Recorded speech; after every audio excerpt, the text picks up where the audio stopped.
মানুষ মারা গেলে লোহার খাটে গোসল করা ও জানাজা পড়াইলে নাকি আযাব হবে। লোহা জাতীয় স্টিলের খাট মৃত মানুষের জন্য ব্যবহার করা যাবে কিনা? আসলে ওলামাই কারাম ইদানিং কিছু কিছু কথা বলছেন, যে কথাগুলি দিয়ে মানুষ বিভ্রান্ত হচ্ছে। আমি ওলামাই কারামদের প্রতি সম্মান রেখে বলছি, আপনারা মেহেরবানি করে আর একটু দায়িত্বশীল হয়ে কথা বলবেন। একটা উসুল হলো, কোনো জিনিসকে হারাম সাবিত করতে হলে দলিলে কাতঈ লাগে, অকাট্য দলিল লাগে।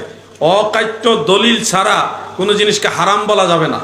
এরপরের স্তর হলো মাকরু। মাকরু দুই প্রকার, একটা হলো মাকরুয়ে তাহরিমা আর একটা মাকরুয়ে তানজিহি। ফতোয়ে বাহারুর রায়কের মধ্যে উল্লেখ, কোনো বিষয়কে যদি আপনি মাকরুহ মুতলাকান মাকরু বা মাকরুয়ে তাহরিমা বলতে চান, তাহলে অবশ্যই এই ব্যাপারে নস লাগবে, খাস দলিল লাগবে।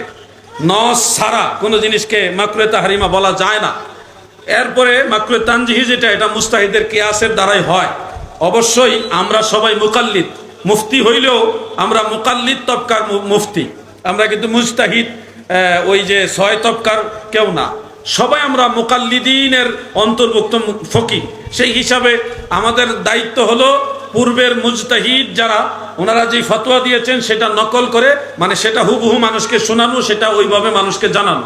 সেই হিসাবে লোহার তৈরি খাতিয়ার মধ্যে নামাজ পড়া যাবে না, কোন মুজতাহিদ বলেছেন এটা নকল করে, দলিল নকল করে, নকল মানে পরীক্ষার নকল না, ওনাদের কথাটা হুবহু কোট করে আপনাকে শোনাতে হবে। তারপরে বলতে হবে অমুক ইমাম বলেছেন যে লোহার তৈরি খাটের মধ্যে নামাজ পড়া যাবে না। একজন মুস্তাহিদকে কোট করে আপনাকে এই মাসআলাটা দিতে হবে।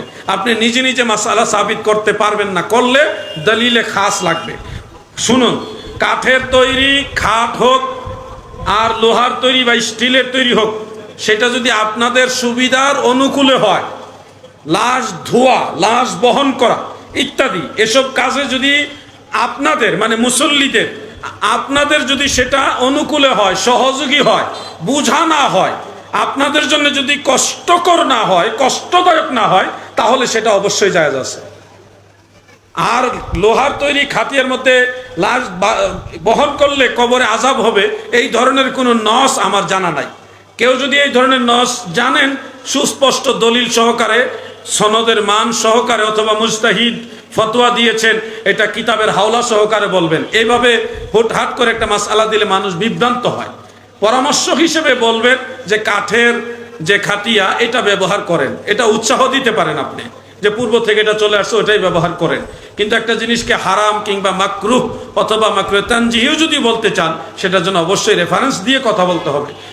মনে রাখবেন, আল হালালু বাইয়িন ওয়াল হারামু বাইয়িন। হালাল সুস্পষ্ট, হারামও সুস্পষ্ট। মা আহাল্লাল্লাহু ফাহুয়া হালালুন ওয়া মা হাররামাহু ফাহুয়া হারামুন। আল্লাহ যেটা হালাল করেছেন সেটা হালাল, আল্লাহ যেটা হারাম করেছেন সেটা হারাম। মানে পাশাপাশি রাসূল করিম সাল্লাল্লাহু আলাইহি সাল্লাম। তো এই যে বিষয়গুলি, হুয়াল্লাযী খালাকা লাকুম মা ফিল আরদি জামিআ, জমিনে আল্লাহ এবং আল্লাহ রাসূল কর্তৃক যেগুলি নিষিদ্ধ, ওগুলো ছাড়া বাকি যত জিনিস আছে যেগুলি মানুষের প্রয়োজনে লাগলে মুবাহ, জায়েজ। প্রয়োজনে লাগলে এটা কি মুবাহ, জায়েজ। আর যদি ইসলামের বিরুদ্ধে কোনো কিছু হয় তাহলে এটা জায়েজ হবে না। কোরআন সুন্নাহর মানদণ্ডে যদি এটা ইসলাম বিরোধী হয় তখন এটা জায়েজ হবে না। যদি মুসলমানদের প্রয়োজন হয়, ইসলামের কোনো কাজে ব্যবহৃত হয়, তখন এটা মুবাহ হবে। যেমন মাইকে ওয়াজ করা মুবাহ, মাইকে ওয়াজ করা ফরজ ওয়াজিব সুন্নত না, এটা মুবাহ। প্রয়োজন হয়েছে, দূরের মানুষরা আমার কথাগুলি শুনবে, আলেমদের কথা শুনবে, ওই সুবিধাতে এটা ব্যবহার করা লাগছে। ইসলামী ফতোয়ার দৃষ্টিতে এটা মুবাহ। ঠিক তেমনি ভাবে কোরআন সুন্নাহ দ্বারা লোহার তৈরি খাটিয়া ব্যবহার করা নিষিদ্ধ, এই ধরনের কোনো দলিল নাই। এখন আপনারা যদি মনে করেন লোহা আমরা বহন করতে পারি, আমাদের অসুবিধা হয় না, তাহলে আপনাদের জন্য এটা মুবাহ। আর যদি মনে করেন না, লোহার চেয়ে কাঠ এটা সহনীয়, এটা একটু হালকা হয়, বহন করতে আরাম হয়, তাহলে কাঠেরটাই প্রাধান্য দিবেন। কথা বুঝতে পারছেন? আল্লাহ আমাদের বোঝার তৌফিক দেন, আমিন।